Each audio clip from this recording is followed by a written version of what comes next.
ខ្ញុំពិតជាសប្បាយចិត្តខ្លាំងណាស់ខ្ញុំតែងតែជឿថាលោកនឹងត្រឡប់មកវិញនៅថ្ងៃណាមួយថ្ងៃនេះខ្ញុំនឹងទៅស្វាគមន៍លោកដោយផ្ទាល់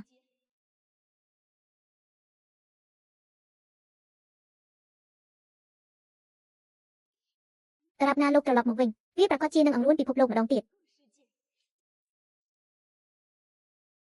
អ្នកទាំងអស់គ្នាមកតាមខ្ញុំដើម្បីទៅស្វាគមន៍លោកប៉ាវយោងតាមព័ត៌មានសិបការសម្ងាត់ចុងក្រោយបំផុតធ្លាប់បង្កឲ្យមានការភ្ញាក់ផ្អើលជុំវិញពិភពលោកប៉ាវឡុងមហាសេដ្ឋីមានបំផុតលើពិភពលោកមានទ្រព្យសម្បត្តិរាប់ពាន់លានដុល្លារសង្ស័យថាគាត់ធ្លាប់មានឥទ្ធិពលបំផុតលើឧស្សាហកម្មគ្រឿងអលង្ការពិភពលោករឿងរ៉ាវនឹកស្មានមិនដល់របស់គាត់ពិតជាមានច្រើនណាស់គាត់ត្រូវបានគេសរសើរថាជាបតាស្ថាបនិកនៃហិរញ្ញវត្ថុនិងជាកម្ពុជាសប្បុរសជនលើពិភពលោកមានសិស្សសឹងតែនៅទូទាំងពិភពលោកលោកប៉ាវត្រឡប់មកវិញខ្ញុំនឹងជូនគាត់នៅអំណោយដ៏ថ្លៃថ្នូរបំផុតអ្នកទាំងអស់គ្នាមកតាមខ្ញុំភ្លាមដើម្បីទៅស្វាគមន៍លោកប៉ាវឡុង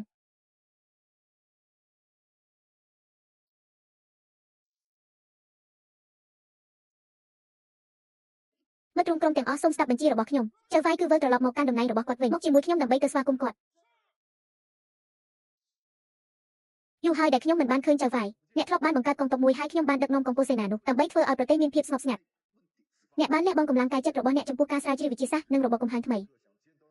ម្នាក់ពេញចិត្តនឹងបច្ចេកវិទ្យាទំនើបនោះការនេះធ្វើឲ្យភាគីបរទេសលែងហ៊ានមើលស្រាលយើងទៀតវីរបុរសមិនដែលស្លាប់ទេការបង្កើតរឿងដ៏អស្ចារ្យនៅក្នុងប្រទេសនឹងចាប់ផ្ដើមម្ដងទៀតការឈានដល់ចំណុចកំពូលនៃវិទ្យាសាស្ត្រនិងបច្ចេកវិទ្យាបានបញ្ជាក់ដោយសកម្មភាពអ្វីដែលប្រជាជាតិនេះត្រូវការគឺជាកន្លែងដែលយើងអាចទៅដល់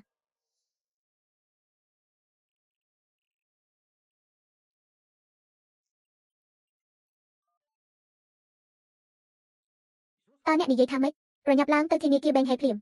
លោកប្រធានមានអតិថិជនកំពុងរងចាំយើងប្រញាប់ទៅភ្លាម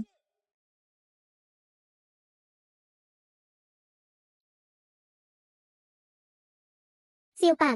សូមឲ្យខ្ញុំចូលទៅលោកអូនថ្លៃឯងសន្សំកម្លាំងឯងតិចទៅធនាគារហៀបនឹងបិទទ្វារហើយក្មេងនោះត្រូវបានចោរចាប់ជំរិតតាំងពីក្មេងម្ល៉េះមនុស្ស8នាក់ដែលប្រហែលជាស្ថិតក្នុងគ្រោះថ្នាក់លើកនោះអ្នកកំពុងនិយាយមិនសមហេតុផលអីកូនខ្ញុំនៅខាងក្នុងហើយគាត់នៅរស់ទេសៀវប៉ាវអ្នកពិតជាកំពុងធ្វើបែបនេះដើម្បីប្រយោជន៍ផ្ទាល់ខ្លួនមែនអូប្អូនស្រីតើខ្ញុំអាចជួយអ្វីអញខ្លះបានទៅសាវប៉ាវម៉ាក់កូនសុំទោសម៉ាក់ជាអ្នកខុសដែលមើលថែកូនមិនបានល្អតើកូនអត់កាត់អីទេតើកូនមានរបួសដែរឬទេម៉ាក់លោកពូម្នាក់នេះហើយដែលធ្វើបាបកូនអូតើនាងជាម្ដាយរបស់គេតើលោកបានធ្វើអ្វីខ្លះដល់កូនខ្ញុំគាត់បានប្រើកាត់ក្មេងលេងដើម្បីដកប្រាក់យើងមិនបានហៅប៉ូលីសឲ្យចាប់ខ្លួនគាត់ទេគាត់បានកុហកហើយលួចកាត់របស់ខ្ញុំ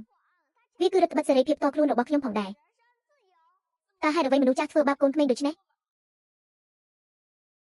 ប្រកូលវាមកវិញឲ្យលឿនឲ្យវិញភ្លាម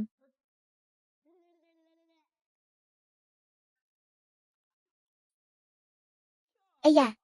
សំបីតែមនុស្សក្រីក្រក៏ហ៊ានខ្លាំងក្លាបែបនេះដែរបសពួកគេមិនសូវមានសីលធម៌ជាមួយអ្នកខ្ចីប្រាក់ប៉ុន្មានទេ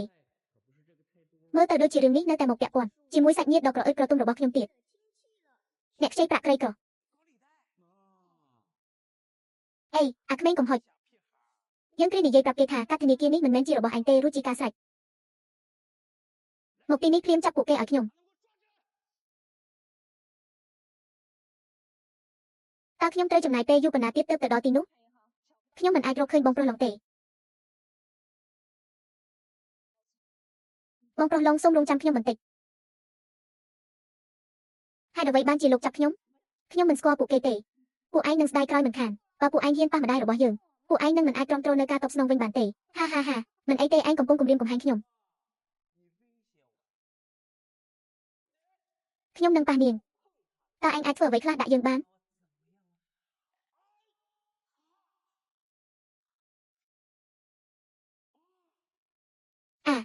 តើនាងដឹងទេថាកូនរបស់នាងកំពុងព្យាយាមប្លន់ធនាគារខ្ញុំនឹងដាក់ទោសកូនរបស់នាងឲ្យខ្លាំងក្លាបំផុតកាត់នោះជារបស់ខ្ញុំ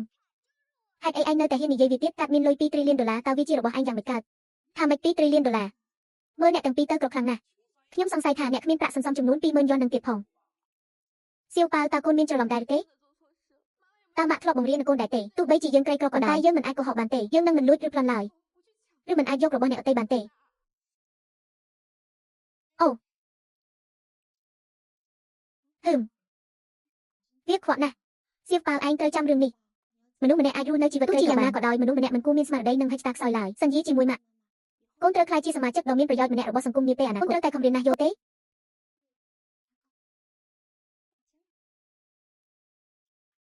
ម៉ាក់ កូនមិនបានកុហកទេម៉ាក់ជាកូនទៅអូម្ដាយដ៏គួរឲ្យស្រឡាញ់និងជាកូនប្រុសដ៏ស្មោះត្រង់ម្នាក់យកម្ដាយនិងកូននេះចេញពីទីនេះភ្លាមខ្ញុំសូមដាស់តឿនចុងក្រោយកុំធ្វើអីល្ងងខ្លៅឲ្យសោះនៅលើលោកនេះមានមនុស្សមួយចំនួនដែលអ្នកមិនអាចប៉ះពាល់បានទេប្រយ័ត្នថ្ងៃស្អែកមិនឃើញព្រះអាទិត្យរះបងប្រុសកូនប្រុសខ្ញុំមិនកុហកទេប្រហែលមានការយល់ច្រឡំខ្លះនៅទីនេះចាប់ពួកគេទៅ